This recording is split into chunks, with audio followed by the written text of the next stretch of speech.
Hi, everybody. Welcome back to the Convo Couch. With Pasta not being here, it's just, it's different. He's upstairs. He's being Pasta.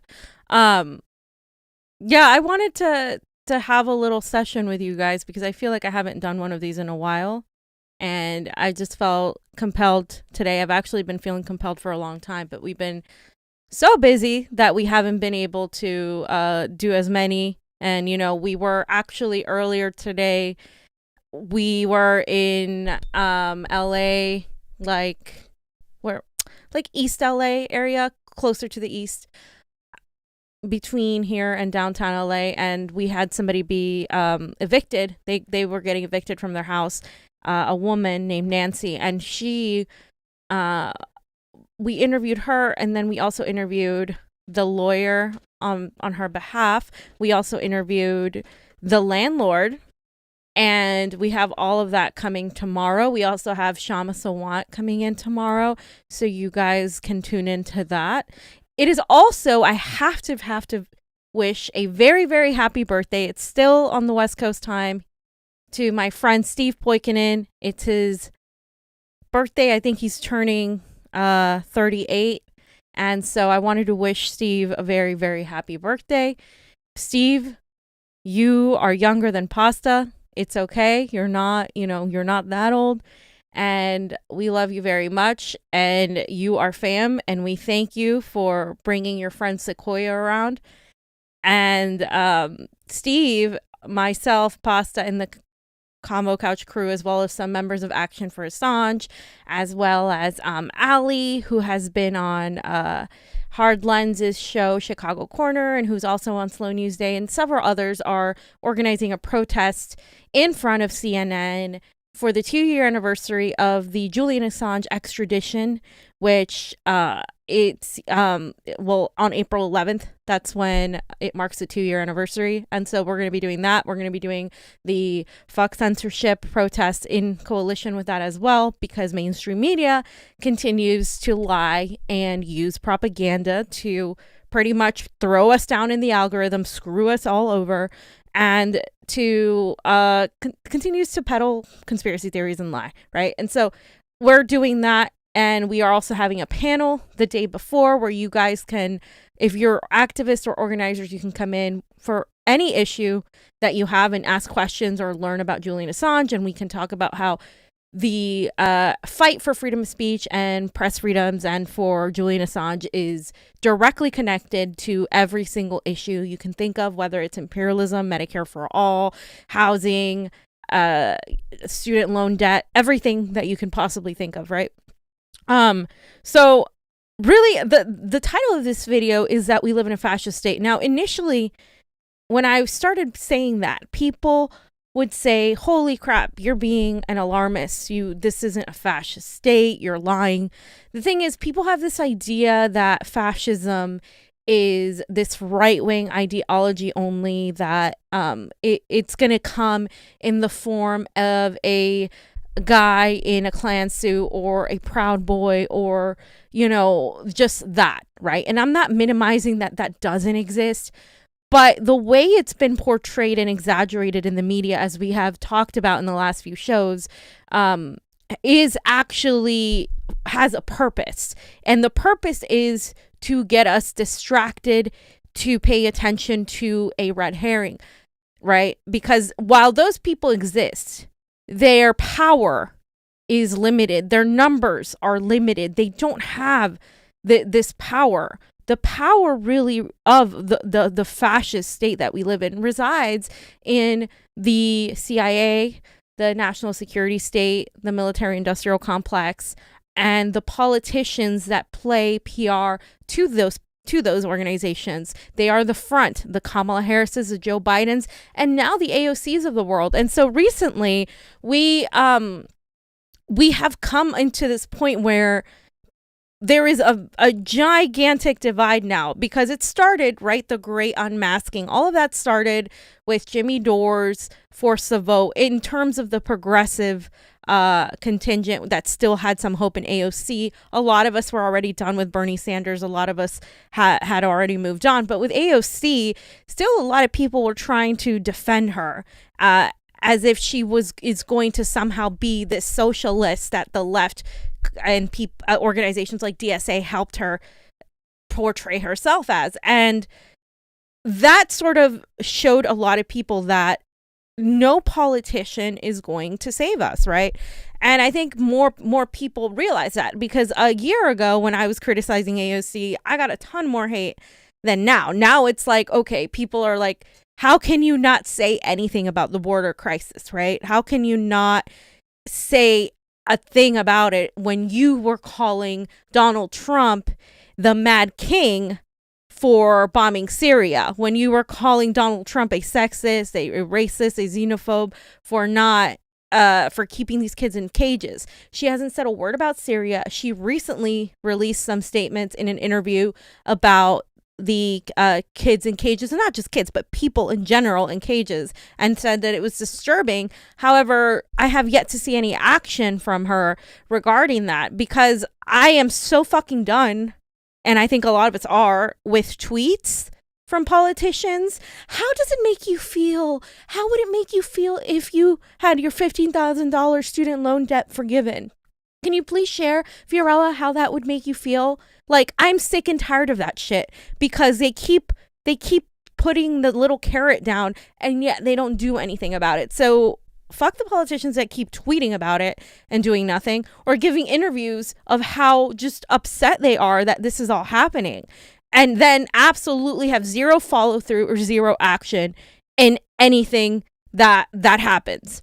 And so today I was dealing with a lot of fucking bullshit. Like, I was dealing with the last few days with these right wingers who I posted a video, and of course the right, because it was calling out a police officer, and the right was like attacking me, right? And I'm getting all these messages from the right. Then I post about free speech and how I don't think Steven Crowder should have been taken off YouTube, because that's consistently been my position from the moment Alex Jones got deplatformed. Did I like Alex Jones? No. Was I capping for Alex Jones? No. I was capping for free speech, and same thing with Steven Crowder, right? And so some bitch took a screenshot of my tweet and painted it like, I don't care about trans people, and I don't care about, people of color, which, hello, and like, I don't care about all of this crap.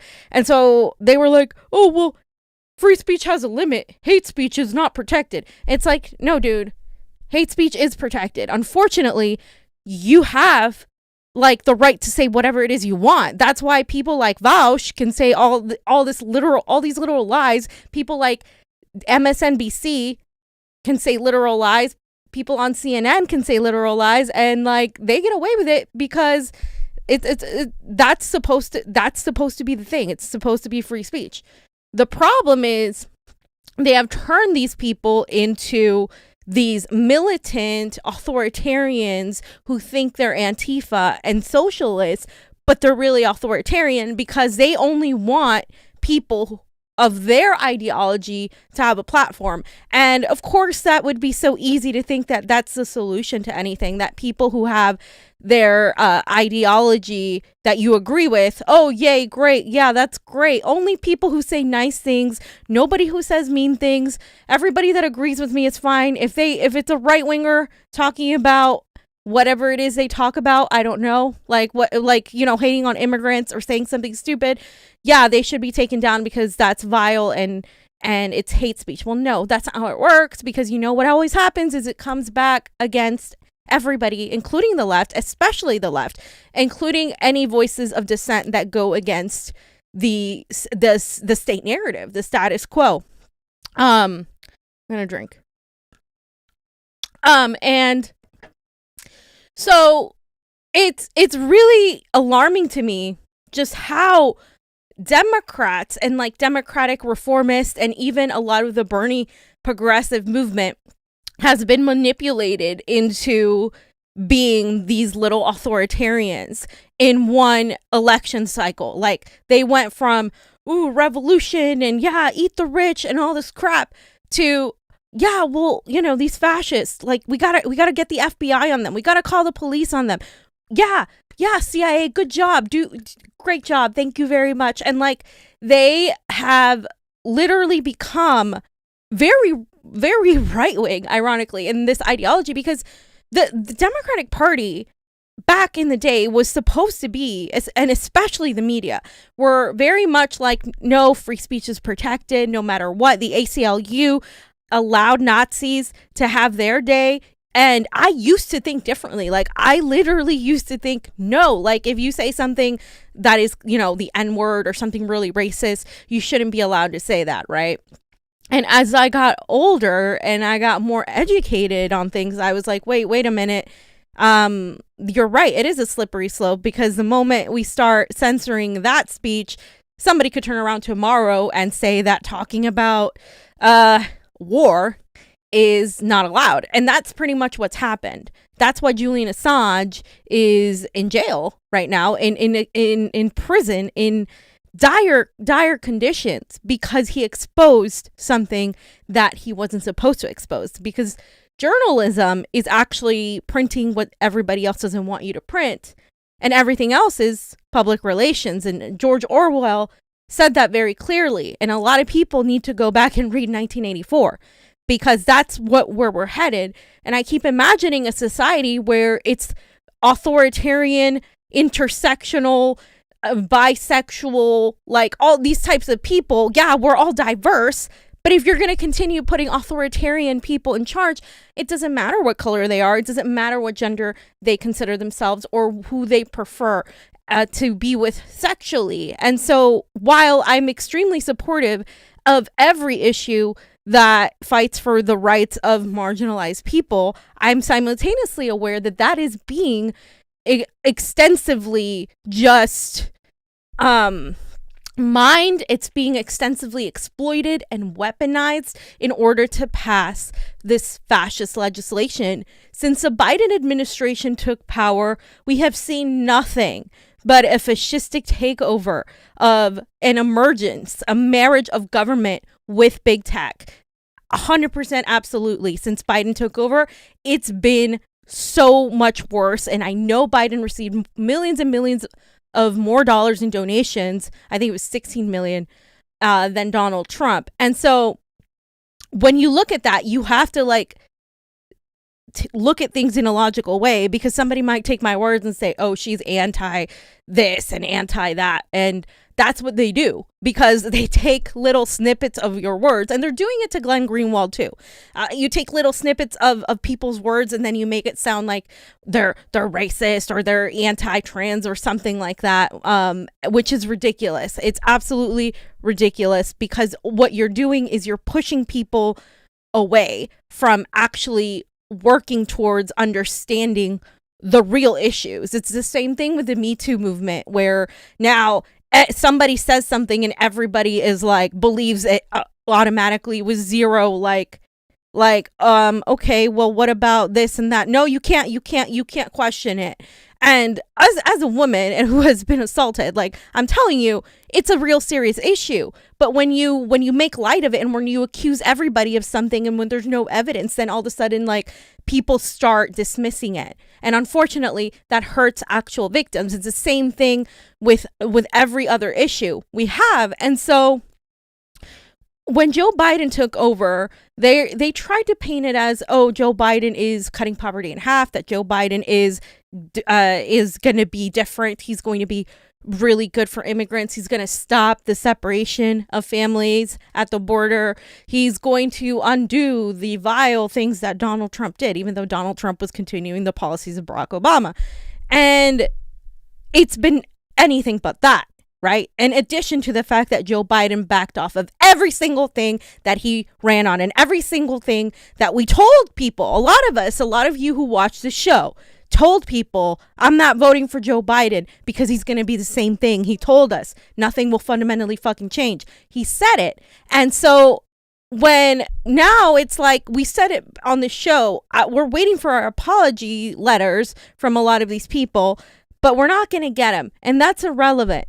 The reason I say it is because it's tiring sometimes being right in things you don't want to be right on, whether it's AOC, whether it's the election, whether it's Joe Biden, whether it's Democrats. I wish I was wrong. I wish Joe Biden was a wonderful president and that Kamala Harris, who didn't win a single delegate, would somehow magically turn into somebody that cared about prisoners and would, you know, change her ways from when she was a prosecutor, and all of these things would happen. But that's not the reality. That's not the case. And it's gotten worse. It's gotten worse with big tech. We've seen the draconian laws that they're trying to pass in Florida that passed the House and will be going through the Senate next, and then signed by the governor, Ron DeSantis. And it's the law that makes protesting basically a riot. So anybody that they deem to be violent, which could be literally, it says it, lighting anything, like lighting a tree or a plant on fire, doing something against the officers that they consider violent, which in many cases has been throwing a water bottle or yelling or getting aggressive. So anything could basically be considered a riot. And once they consider that a riot, then you are part of a riot, and you could be charged with misdemeanors and up to felonies. And that's on the ground fascism, right? That's like legislation that's geared towards protesters and dissenters. But the government has also released documentation that we will point out more in depth tomorrow, where they're classifying groups as dangers and threats to the government and the national security. And those groups are not just Proud Boys. They're not just the Oath Keepers.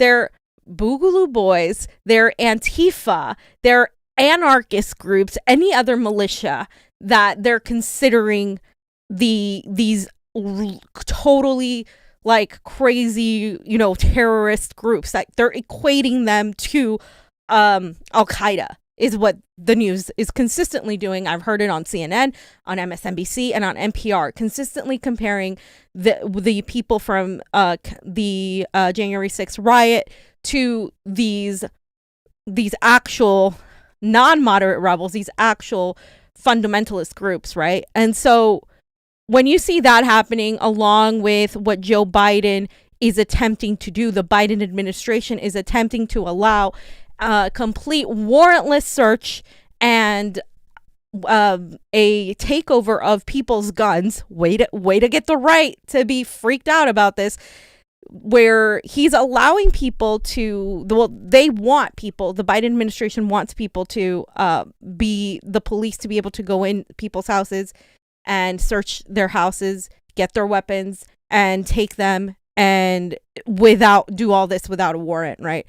So there's warrantless surveillance happening, which is something similar that happened to the gentleman, I think I forget his first name, but his last name was Lemp. And then Breonna Taylor, where there was a no-knock warrant, very similar to that. And so all of that stuff is on the ground. It's on the ground sort of fascism. But cryptic fascism is harder to spot.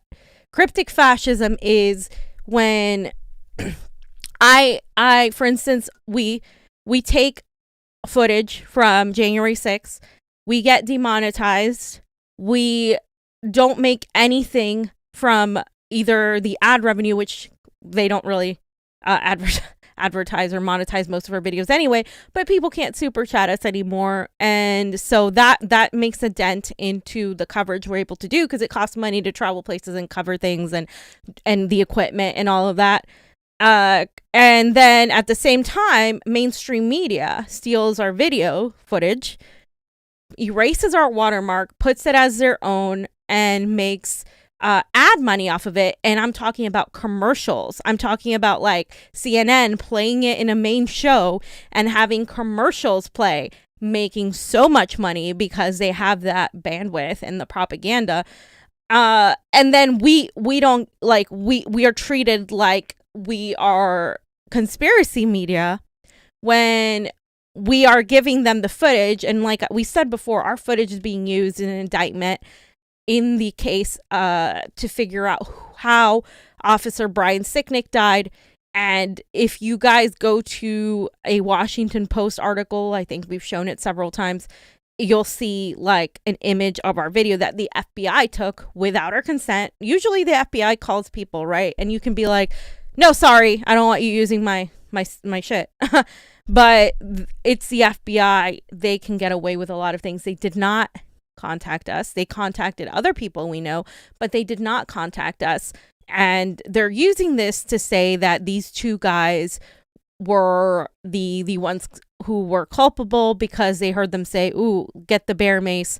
And then they later saw him near Officer Sicknick, and they're saying that's what killed him. But we went over a couple days ago how Glenn Greenwald outlined the way that story has changed from he was bashed in the head with a fire extinguisher, which never happened. The way a lot of things were changed from that day, from the fact that people brought in weapons. There was no weapons that they confiscated from all of the arrests that they made. And all of these things that came out of that situation, we've talked about how the media completely just made it out to be like this was the equivalent of 9/11. And so they do this to manufacture consent for spying on Americans, for invading our civil liberties, whether that is your privacy or whether it's your free speech. So now every single thing that you do, I don't know if you've noticed on Facebook, Twitter, any sort of medium, they're putting little like alerts like, oh, be careful, this doesn't go according to our standards. And a lot of those people targeted aren't just on the right, they're also on the left. And we've seen that happen time and time again. And on top of all of this, right, we're seeing the amount of control that people like the national security state have when it comes to just influencing who gets to say what. And it's crazy because it's this marriage between the big tech and and by big tech I mean obviously Silicon Valley, but also like the specific social media giants like Twitter, like YouTube, like Google, like Alphabet, like Facebook, Instagram, those all these social media giants where people get to express themselves, etc., are changing, and now they're being either monetized and geared towards people who are influential or blue checks. It's very elitist, by the way, for Twitter to have blue checks as a separation and give people different hierarchies of what they're able to use. And same with Facebook and same with Instagram and all these places where it's not even, if you're going to be in media and you're going to be a journalist, you have to use these platforms right now, right? You're so dependent. And I know there's an attempt to create outside platforms. That's why we have Rokfin. But now they're going after these other video platforms. I think they were going after, God, who were they going after? It's the, what's the name of it? We have it. It's the one that stores all the video footage. And I think the SEC is going after them too. And we're going to talk more about that in the next coming days. But they're going to go after every single alternative platform because they have the power and the money to do this, right? They have everything at their disposal. And we're at a point where there's so much fracturing on the left. Like everybody on the left hates each other. And it's because some of these people are not the left. And I'm not trying to divide people based on ideology, but there is, we had Eric London on the other day and he was like, there is a left and right. And there is a left and right. The thing is, we shouldn't be focused so much on the left versus the right, because while there are obvious differences in ideology between myself and let's say Tim Pool or whoever of these, people on the right are, there are also vast differences between myself and somebody like a DSA member like Sequoia Moore White or AOC. Like we have completely different stances when it comes to imperialism. When it comes to free speech or civil liberties, we have a completely different stance. And myself, even with who we interviewed, we have a completely different view of how January 6th went. And so because there's all these differences, right? We're so focused on fighting each other and like, oh, I'm right, you're wrong, you're right. But the problem is, while that is happening, none of us here have any power. None of us have any power. The only people that have power are the people at the very top, which include those agencies, but also the representatives, the people who are the face and the front of it, whether it's Joe Biden or Kamala Harris or AOC or the squad or whoever is the person that is regurgitating those CIA talking points. And a lot of people, when you say things like this, when you say things like what I'm saying, that, you know, we don't really have presidents that control things, that, you know, people behind the scenes more so control things, that there's an agenda that every single president has to follow, that when you go into Congress, if you don't play ball, you're pretty much pushed out. When you say things like that, there are still some people that call that conspiracy, and it's not, and it's not even close. And people need to come to terms with the fact that the deep state is that. It is this conglomerate of institutions. And so when I often talk to these socialists, one of the things they leave out completely is big tech, is the national security state and what that has become. Because before, we didn't have the internet. And this is a point nobody ever talks about. We didn't have the fucking internet in the 1940s. We didn't have the internet when Marx was around. No, none of this existed. There was no Twitter.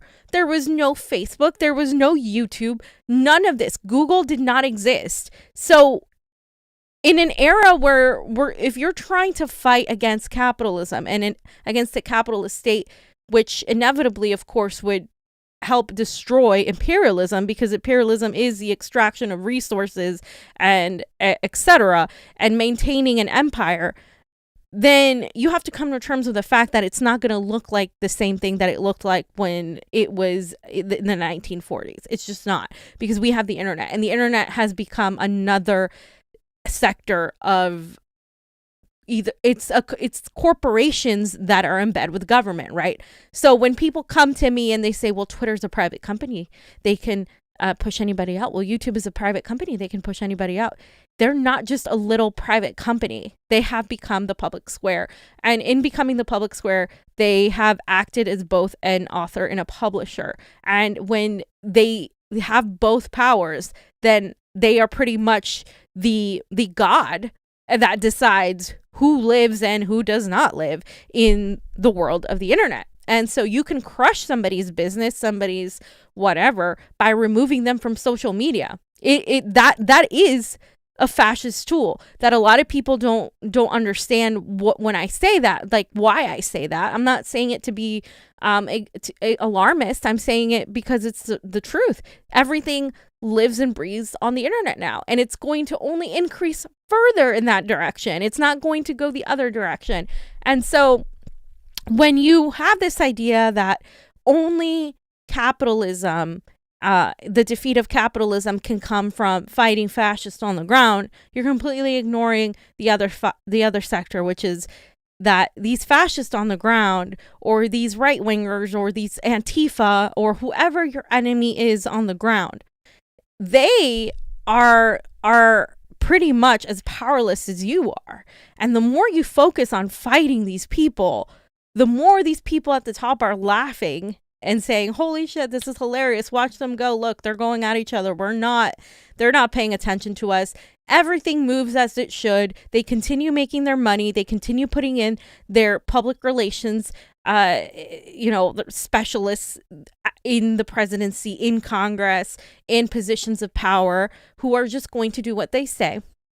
And nothing changes, because that is the way it was designed. Let's have people turn on each other. And when you put a population like the United States on the brink of stress, because like I said earlier today, we had somebody that was evicted and she's going to live in her car now. That's one other houseless person that is added to the thousands of people in LA. And it's getting worse and worse and worse. And nobody's doing a thing about it. Nobody in government is doing a thing about it. And when activists try to do something about it and build their own communities to deal with it, that's when they step in and say, you can't do that. So you're pushing a population to a point of complete and total just depression, stress, anger, hostility. And who do they turn on? They don't turn on these people. They turn on each other. And that's where we're headed. And the reason I say these things is because I want people to not do that. I want people to turn on those people in power. And I guess that is a very dangerous statement to make, because somebody could say that I'm inciting violence when I'm simply saying that the power of the people needs to be in the hands of the people, not in the hands of certain institutions that dictate what happens and what does not happen. And it's not a cabal of 6 elite guys that sit in a circle. It's more like it is a system that is functioning the way it should be functioning, the way it's intended to functioning, not the way it should be, but the way it was intended to function for them. And if you surround yourself with a bunch of rich people and you all have the same interests and you all agree that you're going to do what needs to be done so you maintain your power, it's going to happen that way. That's what it is, and that's what we have right now. And with COVID, you add another layer of this cryptic fascism, because you cannot say anything questioning the state narrative on COVID. And there are a lot of people, way too many on the left, who have been advocating mandatory vaccinations, which is one of the craziest things you can advocate for something like COVID, for something that is not, it's not polio. It's not something that people are dying like in mass numbers, and you need to advocate for that. And I'm not lessening the people who have died from COVID or who have suffered from COVID. I mean, I had COVID. It was no fun. It's real. But it's also like everything else being weaponized and being used to promote a new sort of reality, a new normal, like what they were talking about in Davos. Like, it's scary when you watch these things about the Great Reset. It's scary when you look at what's out there. And those videos are out there for people to see. Nobody's making that up. It's marked as conspiracy. It's marked as, Q, which we all know was a psyop. And it's marked as all these things. But all of that stuff is entirely out there for people to watch on the internet. Klaus Schwab, all of that it's out there for people to view. And people like on Slow News Day and Corey Morningstar and Whitney Webb, all these people have done deep dives into who these people are and talked about the Great Reset at length. So I invite you to go watch them for that. But it's this system where they're realizing like people are getting pissed off, right? And so what better way to quell the anger that was getting to be pointed at them to be pointed at each other? And they're waiting to see how far they can push you so you turn on each other. They're just waiting for us to turn on each other. They're really not as worried about us turning on them, because especially in the United States, that doesn't happen. And this isn't just happening in the United States. It's happening in the UK. We've seen the Draconian controversial protest ban that people were protesting there. We've seen the protest in France against neoliberalism.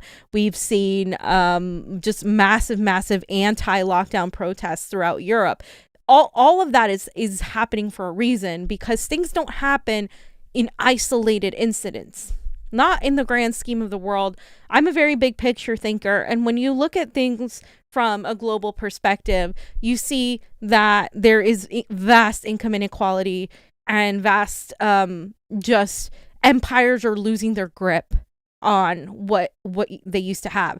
China rose up and has lifted millions of people out of poverty. So China is, of course, the target of smears. It's a target of disdain by much of the West.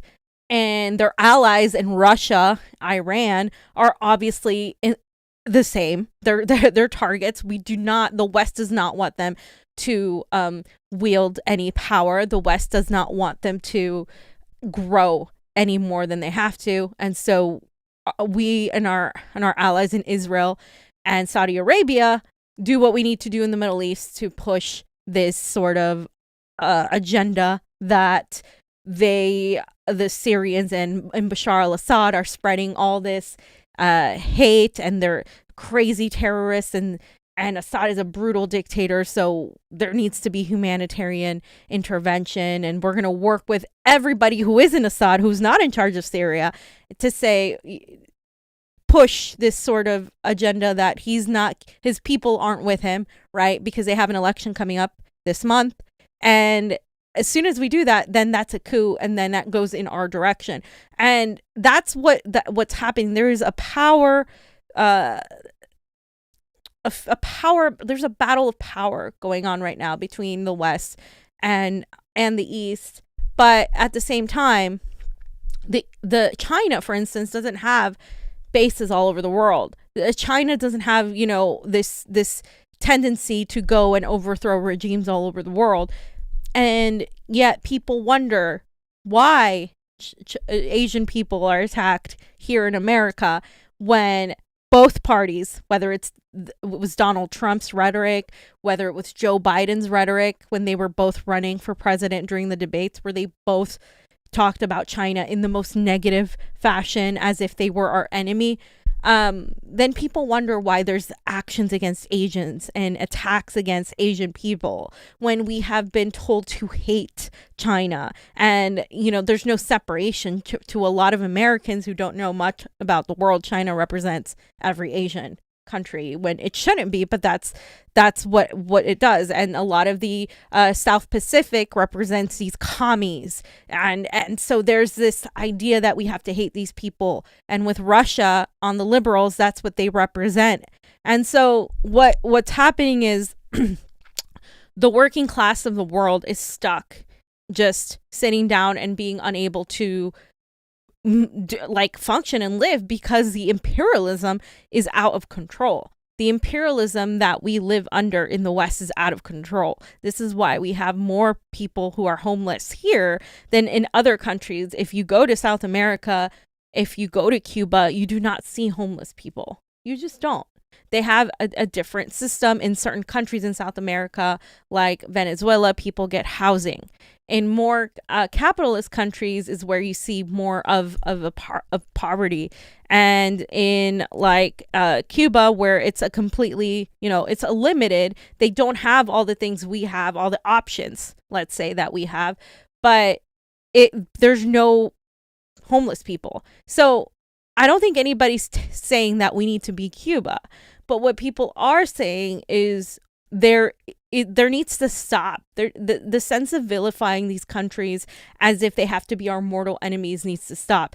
Our interventionism in other people's fucking affairs needs to stop. Why are we still in Afghanistan? Afghanistan is legal. The war in Afghanistan is legal. That's crazy. And I was a child when 9/11 happened, and I mean, it's crazy. I know people who went off to war and to fight there, and now their children are fighting in the Middle East. This is, I have seen nothing but war, economic depression, just complete and total inequality. And Gen Z behind me has seen only that, right? Only that. And it's not fair for these generations to not understand what it was like to live in the 1950s when it was the good old days. Why was it the good old days? Oh, because the war economy provided, and people were able to buy a house with literally like a salary of one breadwinner. They were able to do these things and put their kids through college because college was essentially free. All of these things that we don't have right now. And they're telling you that what you are asking for is somehow crazy when it already happened, right? But the reason this is happening now is because we never dealt with imperialism from the start. Franklin Delano Roosevelt was an imperialist president. As many like to put it here, a lot of the Dem Socs compared him to Bernie Sanders to him. And actually, it kind of fits because Bernie Sanders wasn't as strong on imperialism at all, against imperialism. He didn't really advocate against imperialism and against he voted for certain wars. I mean, he didn't vote for the war in Iraq, but he voted for the war in Afghanistan. He voted for the attacks, I think, in Yugoslavia and Serbia. His position has always been more so on domestic issues, and a lot of people need to stop pretending that that's not the case.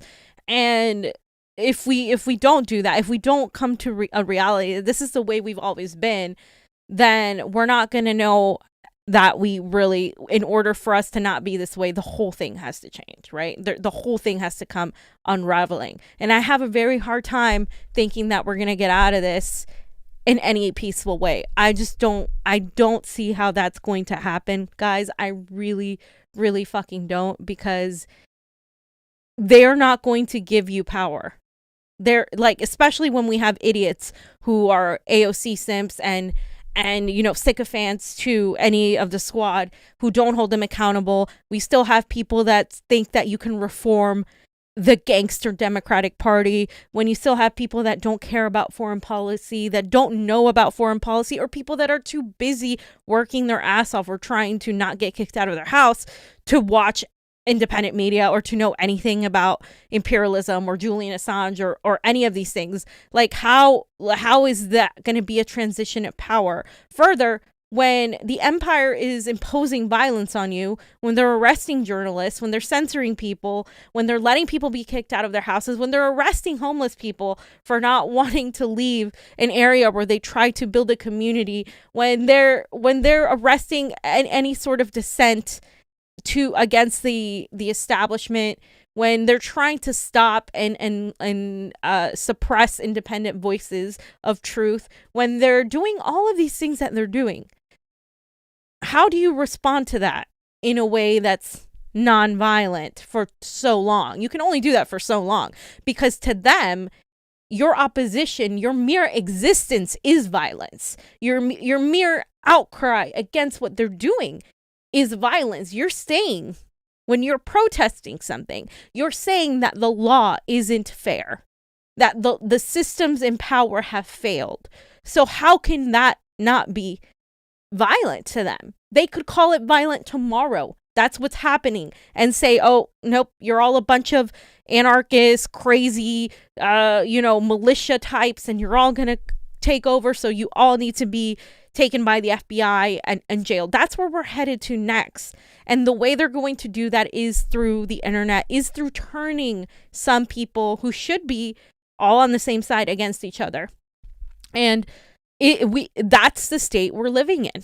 A state that is allowing concentration camps. Now, not concentration camps in the sense of that we are, killing these immigrants coming in, but in the sense of we're if you believe that COVID spreads that easily, and if COVID is such a crazy thing that we needed to shut down the country for so long and still not give people any money besides a one-time payment of $1,200, and then over a year later, a payment of $1,400, and that's it. If COVID was so bad that you had to shut down all these restaurants and schools and put all these people out of work and the economy had to suffer, how then can you also allow 1,700 people in a space where there should be like 30? I mean, like, it is insane what's happening there, and it's happening, and a lot of people just want to say, oh well, under Trump it was worse because Trump separated families more, or some bullshit that they say, like Trump actually didn't care, Biden cares, like stupid shit that they say. Like, how can you say we don't live in a fascist state when like any sort of dissent against the status quo could be potentially flagged for being inciting violence? How can you say we don't live in a fascist state when the definition of fascism is the emergence of corporations with the state by Benito Mussolini? That is the original definition.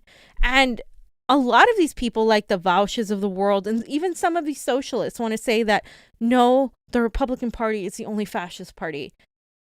My dude, the Republican Party is one side of the coin of the other. Like, it's the Democratic Party is the other side. They're one fucking coin. They're both fascists. Like, they're both fascist parties. Like, I don't care if you hate the Democrats. Don't join the Republican Party. That's not going to solve anything. Same thing with the if you hate Republicans, don't join the Democratic Party. You're not going to solve this thing through the electoral system. Because even as an election integrity activist and election integrity advocate, there's no way. They literally lied during this whole election, right? Like, they suppressed so much information against Joe Biden. They admitted in a Times article where they manipulated the whole narrative to make sure that Joe Biden won. They're admitting all of this. They did all of this. There were statistical anomalies.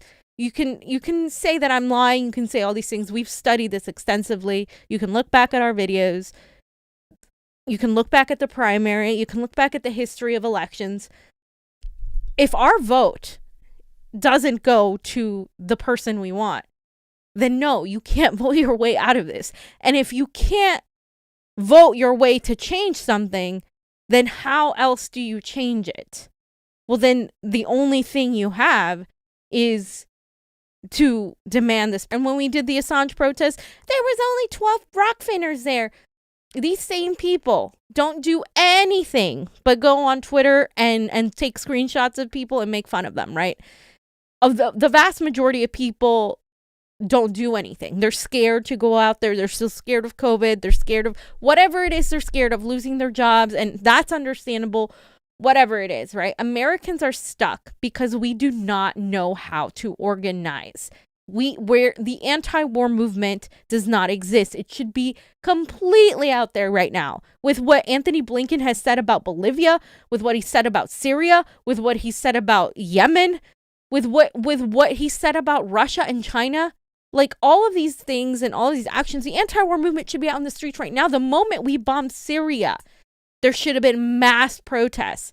That doesn't exist because Americans are so fucking brainwashed and distracted. And in order for them not to be distracted, things have to get worse. You would think a pandemic would have done it, but obviously that wasn't enough because the national security state made it out to be was like, oh no, don't worry, we're gonna build back better. Everything's gonna get better. You just get the vaccine. If you just get the vaccine, everything's gonna be better. Oh, and if you know what? And just to be extra safe, if you want to travel, yeah, then you know what? Let's make it necessary for us to get vaccine passports. Like, what? Like, what is this? Somehow, all of a sudden, we believe the state narratives on vaccines. Somehow, we believe that the CIA and the FBI and Big Pharma have the best interest for us. How can you logically say that, oh yes, the government really wants us all to get better, when they literally do not care that people don't have houses, don't have health care, that we bomb people abroad? They don't care. So why would they care about actually solving these problems? They just want control. They want to control any sort of dissent because they see that people are getting pissed off and realizing things, and they see that shows in independent media like this one and others are pointing things out, and so they have to crush it. And it's not a conspiracy. It's what's actually happening. I want to destroy this notion that what I'm saying is a conspiracy, because it's not. And the term conspiracy is as such a cop term. Like, stop. And another thing I want to point out is when you live in a fascist state, you can't pick and choose which fascist you like, meaning whether it's Joe Biden or Donald Trump or the Republicans or the Democrats.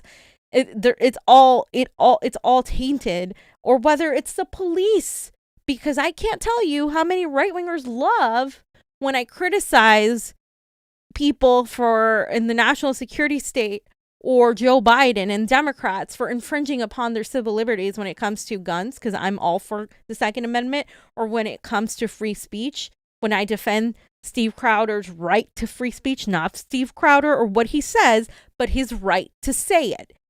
But the moment I start going after the LAPD or start going after police in general and police violence, ooh, I'm a commie and I'm this and I'm that. No, be fucking consistent. If you're going to go after if you're going to complain about the government being involved and you want your liberty and your freedom, that also applies to the state police who are infringing on people's freedoms and violating their rights by arresting journalists or hitting protesters, injuring people for no fucking reason. So be fucking consistent or we're never going to get anywhere. You cannot be inconsistent in your criticism. It is an entire police state, and that's what's fucking happening, guys. And I've spent so much freaking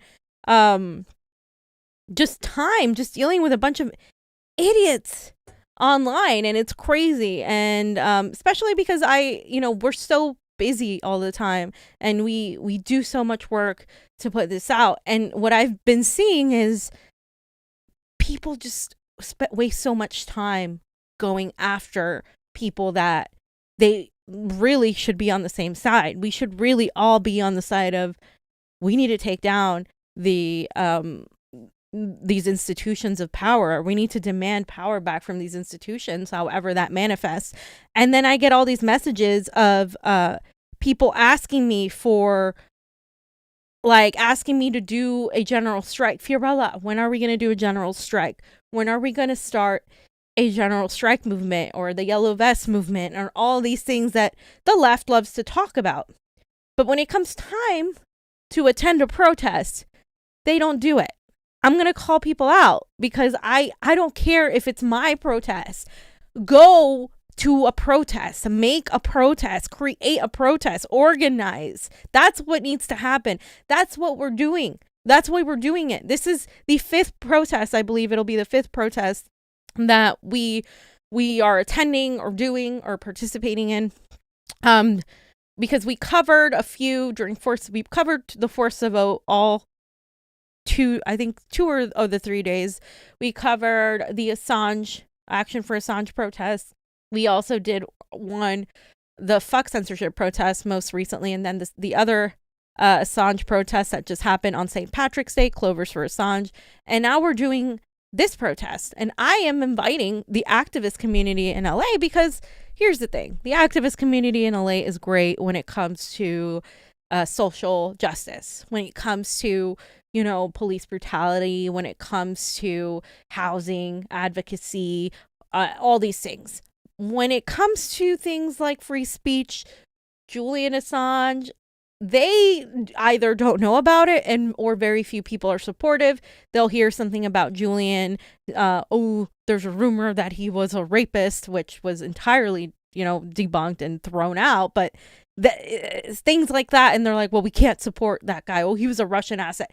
Like, that happens. That's happened to Pasta and I when we have talked to some people about Julian Assange. It is one of the most enraging things that you can think of, because the left is supposed to be anti-censorship. They're supposed to be anti-security state. They're supposed to be for speech freedoms. And I don't know what happened.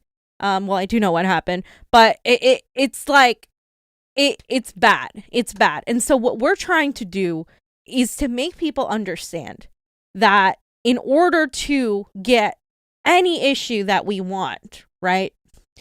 Whether it's housing, dealing with not having healthcare, the insulin prices that have skyrocketed, whether it's student loan debt, whether it's rent, whether it's every single issue you can think of, climate change, everything. You cannot advocate for those things if you live in a fascist state. If you live in a state that can jail a journalist for exposing the government. Because that's what journalists are there to do. That's what the media was there to do. To be a watchdog for the 3 branches of government.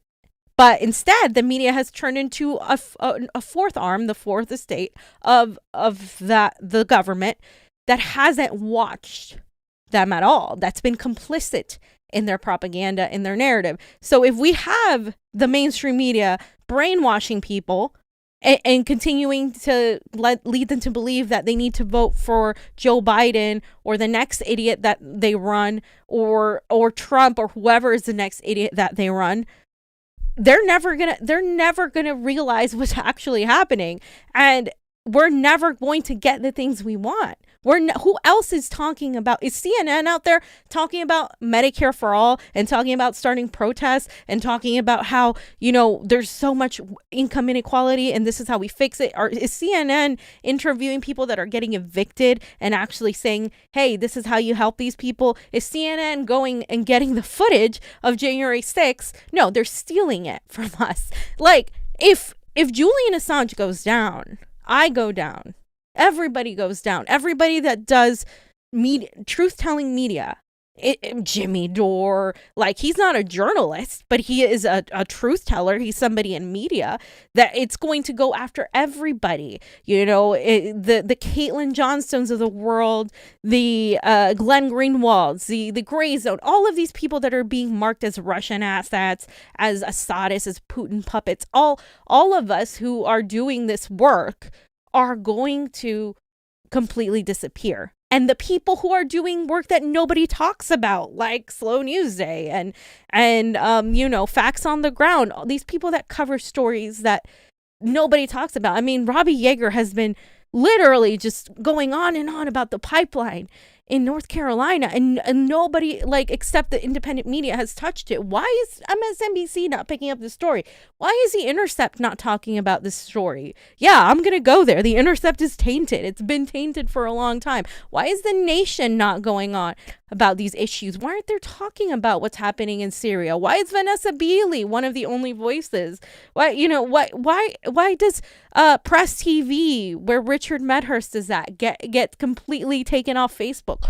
If we don't fight for this, nobody will be left. And so in order to make people understand this, we're having this panel on Saturday, April 10th at 2:30 p.m. in LA, where people can ask us questions about Assange, about imperialism. We're going to have anti-war activists there because imperialism is directly tied to the national security state. And the fact is that if you are anti-war, you must be for the free press, because Julian Assange exposed the war machine, and he is in prison for that. So it's all connected. There is no separation between my issue, your issue, his issue, their issue. It doesn't matter.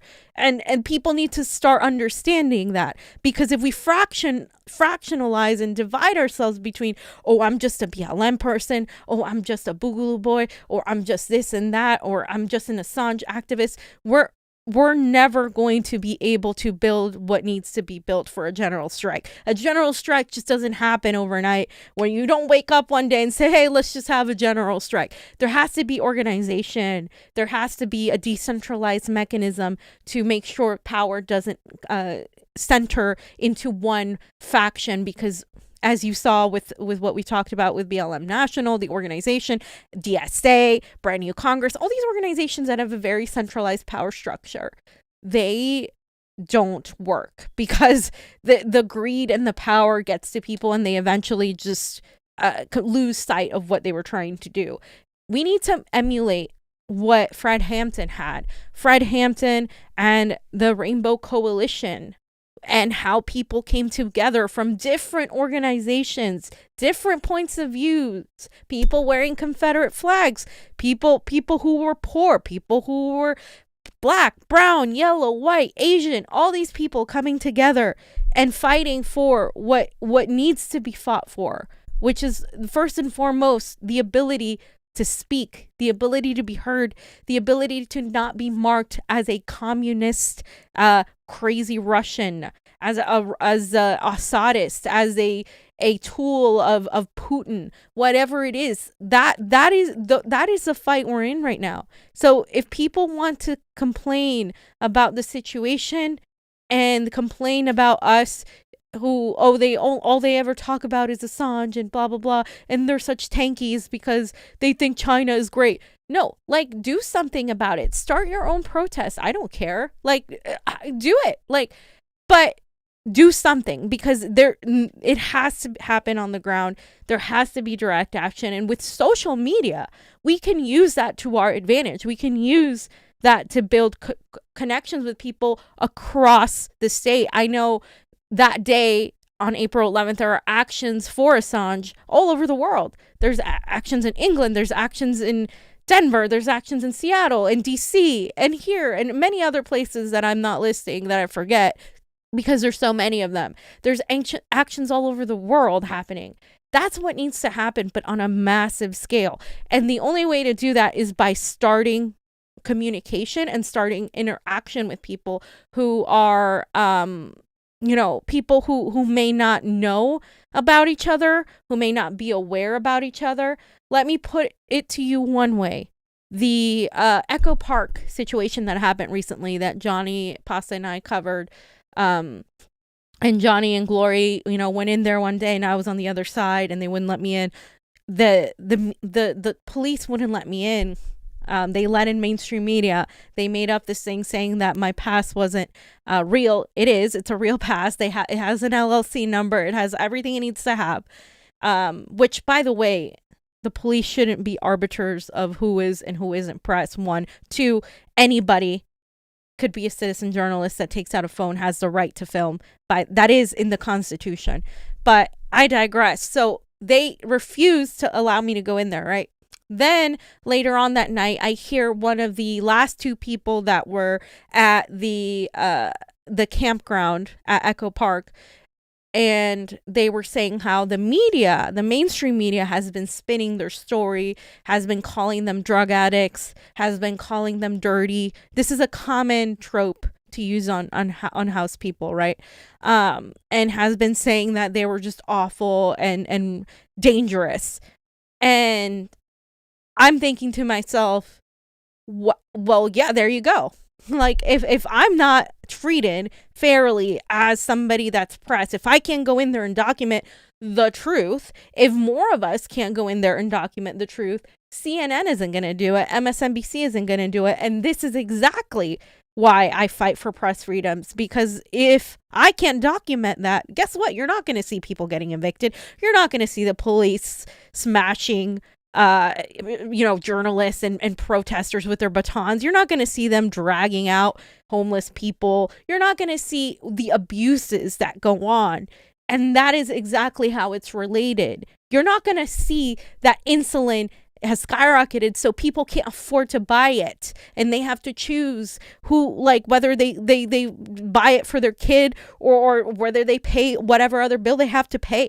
You're not going to see or hear all these things if I go down, and if Julian Assange goes down, we all go down. And that's how it is all interconnected, which is why this whole coalition needs to happen. And this is how it starts. So I'm advocating that people start organizing. And if you want to participate in this protest, or you want to make your own protest, or figure out how to do it, and figure out, hey, if you have, your group that is a group for justice or for the unhoused or for whoever that wants to join in, sure, join in, and then tell us about your protest and we'll attend it that day. That's how it should be. There should be real solidarity, not the solidarity that is vacuous, that is superfluous, that is superficial, but actual solidarity in building the structure. And when you live in a fascist state, before you can compete in a field of ideas, whether, in an ideology. So before I can compete against a Trotskyist in my ideas, if I'm a politician, right, and before I compete against that guy, I can't do that when we're living in a fascist state. There's no fairness in this competition anymore. So pretty much that's what has to happen, guys. And that's what we're going to be doing. We're going to have Shama on tomorrow, and we're going to just be doing more of this work. Do we have some super chats? Okay. You want to come over here and read them? No. Why? Okay. Wait, I got some super rays or super something to read.